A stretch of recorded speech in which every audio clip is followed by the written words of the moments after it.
Imagine the world plunging into total darkness for 3 full days.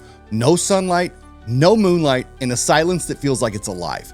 The 3 Days of Darkness prophecy is a prophecy that's both terrifying and fascinating, having deep roots in Catholic mysticism. Now, during the time of the 3 Days of Darkness, humanity is set to face a divine reckoning, where the faithful will be tested, evil will be purged, and the world as we know it will never be the same. Now, this prophecy has captured the imaginations of believers and skeptics alike, blending themes of divine judgment, supernatural forces, and ultimate redemption. But where does it come from? What does it mean? And how should we prepare for a time such as this? So let's look at it. The mystery behind the 3 Days of Darkness prophecy, its origins, its warnings, and its lessons. I'm not gonna lie, the lessons kind of suck, all right? Channel intro.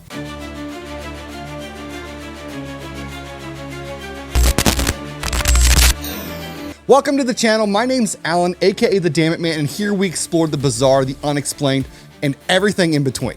If it makes me say damn it man, you know we're about to go in deep. And that's what she said. And there's a lot of that also. So let's go. The story of the 3 Days of Darkness prophecy begins with Blessed Anna Marie Taigi. Now, according to some people on YouTube, her name is pronounced Taigi, but we're going to just say Taigi. As a matter of fact, I think I'm just going to say Blessed Anna Maria or just Anna Maria, all right? Now, she was a Catholic mystic from the late 1700s, known for her extraordinary spiritual gifts and visions. What those gifts are, I really don't know. They're not really clear on that on the Wikipedia. Prophecy, maybe? I'm guessing, right? I don't really know what her gifts were, but Blessed Anna Maria was closely acquainted with 6 popes during her lifetime, so we have to agree that she was gifted. Her spiritual insights and prophetic gifts made her a trusted confidant and advisor to several pontiffs, including Pope Pius VII and Pope Leo XII. Her reputation as a mystic and her connection to the church elevated her to a position of influence within the Vatican, where she was also consulted on various matters by the church leaders, including multiple popes throughout her life. Like I said, 6 popes. She's got some pull. But among her many visions, one of the most chilling was a prophecy of divine chastisement that would engulf the earth in 3 days of total impenetrable darkness. We're talking supernatural Book of Revelation stuff here. During these 3 days, she warned that humanity would face a reckoning. Evil would be purged from the earth, and only those who remained faithful and righteous would survive. She described this event as one of the final acts of divine justice, where the forces of good and evil would clash in a way that humans could not ignore. She emphasized that blessed candles would be the only source of light during the darkness. The candles need to be beeswax, unless you want every demon in the darkness in the house. Beeswax candles. They got to be beeswax candles, apparently. Thank you for that. You're always welcome, damn it, man. Moving on. She said that during this time that people should stay indoors, not go outside, pray fervently, and avoid even looking outside, as the demonic forces that walk in the darkness would be overwhelming to everybody. Her prophecy didn't just predict destruction, though. It was supposed to offer hope to those who were prepared spiritually, portraying it as a necessary purification to restore balance and faith to a wayward world. Later on, the 3 Days of Darkness prophecy became linked to Padre Pio, and that's how I first came to hear about this. I wasn't raised a Catholic. I had no idea about the 3 Days of Darkness prophecy until I saw a video on TikTok, and then I took a deep dive. Padre Pio was a renowned 20th century stigmatist and mystic. He had the stigmata. You ever see that movie? So that's cool, right? He's known for his miraculous abilities and deep spiritual wisdom. Would you like to know what his miraculous abilities were? Take a guess, because you're never going to guess. Not only did Padre Pio have the stigmata and the gift of prophecy, he also could heal people of terminal illnesses. He could levitate. He had the scent of sanctity, which means he went around smelling like flowers. He had bilocation, which means that he could appear in 2 places at one time. So needless to say, that is pretty cool. Whether it's real or not, I can't back any of that stuff up. My sources are just the internet at this point. But on top of all those supernatural abilities, he had the ability to read souls. He could see what sins that you had committed before you even confessed them. Kind of like Ghost Rider. The penance stare. Anybody? The penance stare. Absolutely not. No? It's actually nothing like that. It would have been cool though. Padre Pio allegedly warned in his letters about an event eerily like what Anna Maria had described. He reportedly cautioned that humanity's increasing sins would lead to divine punishment, with God unleashing a period of darkness as a wake-up call to repent and to return to the faith. Now, his warnings, much like Anna Maria's, had included instructions for the faithful. Have blessed candles. It's got to be beeswax, all right? I said it. To stay inside and to trust in God's protection. However, controversy did surround Padre Pio's connections to the prophecy. Some scholars argue that the writings attributed to him might have been fabricated or exaggerated by others. Despite this, the association between Padre Pio and the 3 Days of Darkness has become deeply entrenched in popular belief, blending his well-documented mysticism with other ominous prophecies passed down through generations. Regardless of the source, the prophecy resonates with its themes of judgment, redemption, and divine intervention, keeping it alive as both spiritual warning and a compelling mystery. The prophecy draws deeply from the Bible, but I just want to clarify, when we're talking about this is content. This isn't Sunday school. So you can say it's not biblical in the comment section. I'm completely cool with that. As a matter of fact, I encourage it, all right? Go ahead. Go down and do it. Tell me it's unbiblical in the comment section. I love it. The prophecy parallels one of the judgments against Egypt in the book of Exodus. The 9th plague that God sent upon Egypt was 3 days of complete and oppressive darkness. This wasn't just the absence of light. It was described as a tangible darkness that could be felt, a manifestation of divine wrath aimed at Pharaoh for refusing to free the Israelites. During this time, only the homes of the Israelites, marked by the lamb's blood from the first Passover, were spared the plague's terror. This Old Testament account certainly sounds like the 3 Days of Darkness prophecy, where only those prepared with blessed candles and fortified by faith would endure. If by blessed candles we mean lamb's blood, then yeah, the parallels are there. Now, in the New Testament, Matthew 24 describes an apocalyptic signs leading up to the end times. Jesus warns of tribulation so severe that the sun will be darkened and the moon will not give its light.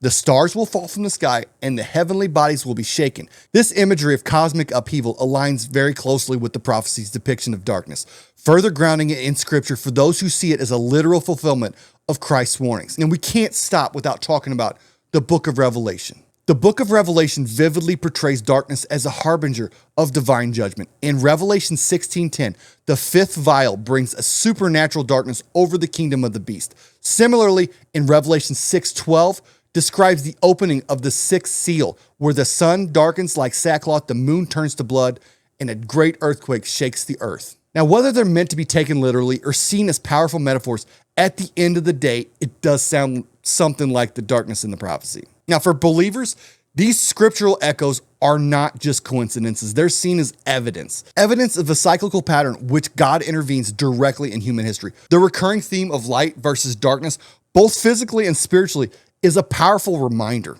of divine judgment, mercy, and the consequences of straying from faith. Now, if you're saying, I want scripture, I want chapters and verse, if it's not in the Bible, I don't want to hear about it. Like I said before, this is content. This is not Sunday school. Study to show thyself approved and whatnot. What, they didn't say whatnot in the Bible? Well, I'm saying it. Now, through recent history, the prophecy of the 3 Days of Darkness was passed down through Catholic tradition in sermons, prayer books, and the teachings of mystics. For centuries, it remained a niche belief shared mainly within devout Catholic circles. But before we move on, I do have to say that the Catholic Church does not officially recognize the 3 Days of Darkness prophecy as doctrine. I've said it, there it is, all right? In the 20th century, the prophecy gained urgency as wars, natural disasters, secularism shook the world. People sought meaning in chaos, viewing the prophecy as both punishment for evil and a path to spiritual renewal. Public interest grew when mystics like Padre Pio were linked to it, spreading through books, radio, and discussions of nuclear fears and global war. It shifted from a purely supernatural warning to one that's tied to real-world anxieties. In the 1960s and 70s, conservative Catholic leaders used it as a moral warning against societal change, framing disasters as signs of humanity's decline. By the late 20th century, the prophecy entered popular culture, blending apocalyptic literature, conspiracy theories, and faith into a gripping narrative of divine judgment and redemption. Now, all that is great and good, but can you describe in detail what to expect in the 3 Days of Darkness? Of course I will. This wouldn't be much of a video if I didn't describe it. Now, when the 3 Days of Darkness descends, the prophecy describes an all-encompassing supernatural darkness that blankets the entire earth for 3 days. This isn't like nighttime. This isn't a solar eclipse. It's a void. Light from the sun, moon, stars, all completely extinguished, leaving the world in an oppressive, eerie silence. There's not going to be any artificial lights that will work during this time. Electricity won't work, flashlights, fires, all useless. The only source of light that will work are blessed candles, which believers claimed are protected by divine power. Now, they say they have to be beeswax candles as well as being blessed, right? But where do you find blessed beeswax candles? Well, you're in luck, because that's exactly what I have for sale today. The link is in the bio.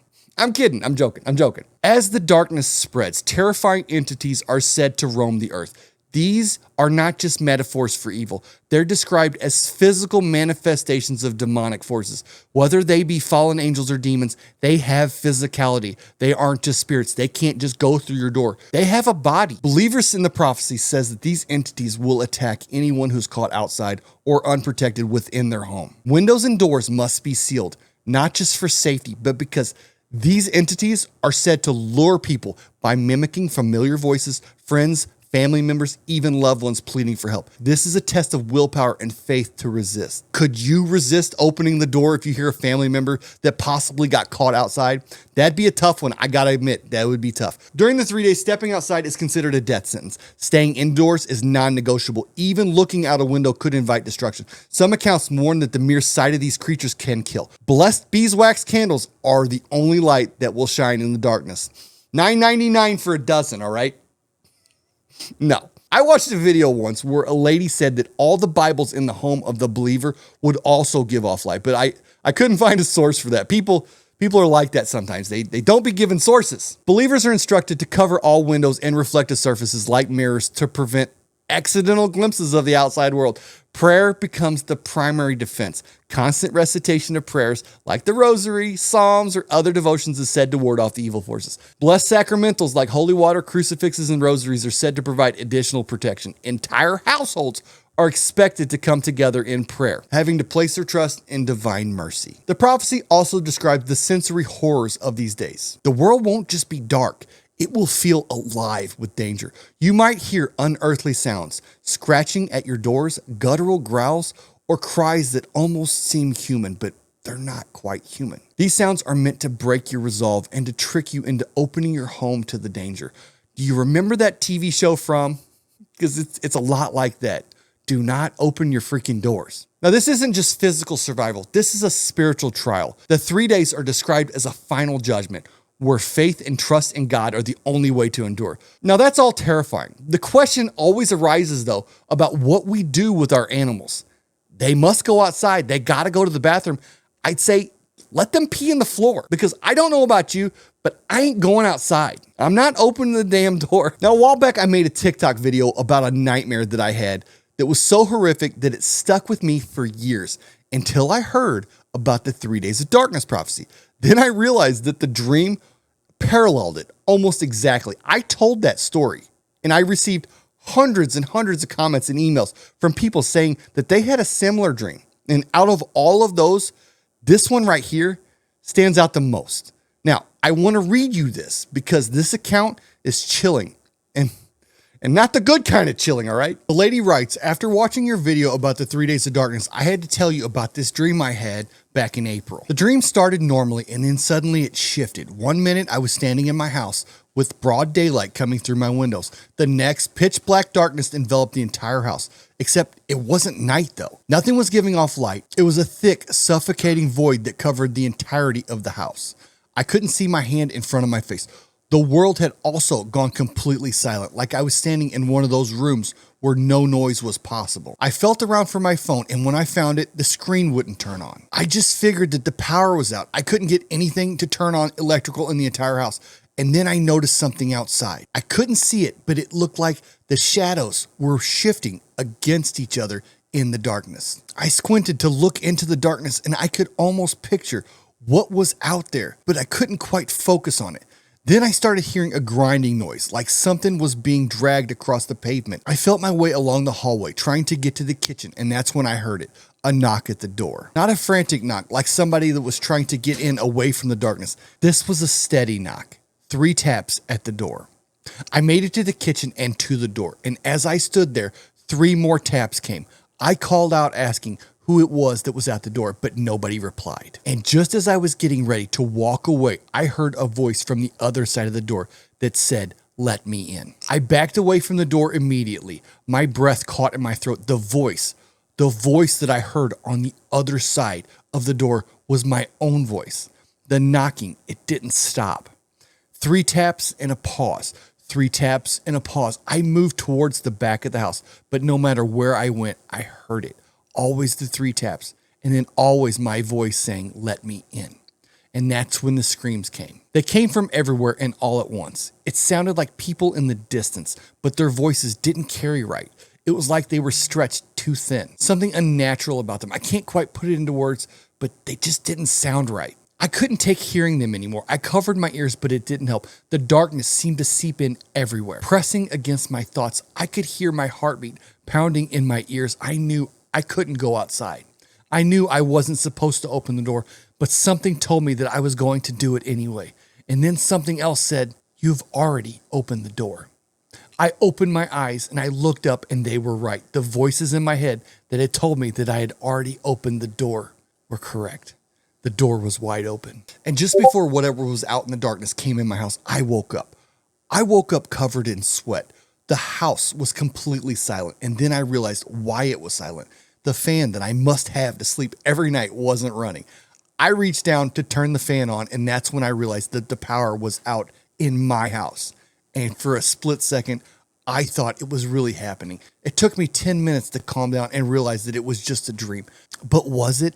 Because after hearing the dream that you had told about the same subject, I can't be so sure. Now that was all just a dream, but that's exactly what my dream felt like. That's exactly what the knocking made me feel like. And that's exactly what it felt like, that I knew that I couldn't go outside, but I was going to do it anyway. Now this video isn't meant to make you believe in the 3 days of darkness. It's not. This is one of the many topics that after watching and reading about it, it made me say, damn it, man. Whether the 3 days of darkness is a spiritual warning, a cosmic event, or just simply a myth that's passed down through the generations, one thing is abundantly clear. It taps into something deep within us. It's a story that makes us question the balance between good and evil, the fragility of our existence, and the lengths we'll go to prepare for the unknown. The prophecy isn't just about darkness. It's about survival, faith, and how humanity faces the ultimate test. So how are you going to do in that test? Because to me, it seems like a test that I don't want to take. So what do you think? Is this prophecy a divine warning that we should take seriously? Or is it just another apocalyptic tale spun to provoke fear? Fear-mongering. The damn it man is fear-mongering again. Go figure. Could the events it describes be literal, symbolic, or a mix of both? Because I want to hear your thoughts on it. So leave me a comment in the comment section. Drop them below. So if you've made it to the end of the video, I thank you for watching and listening. If you enjoyed this little horrifying trip, hit that like button, leave me a comment, and please subscribe, because trust me, we're just starting here. But until next time, keep your blessed beeswax candles ready. And if you followed me here from TikTok and are having an issue with the video link, on YouTube, some things really are bigger, longer, and darker. And that's what she said. Damn it, man.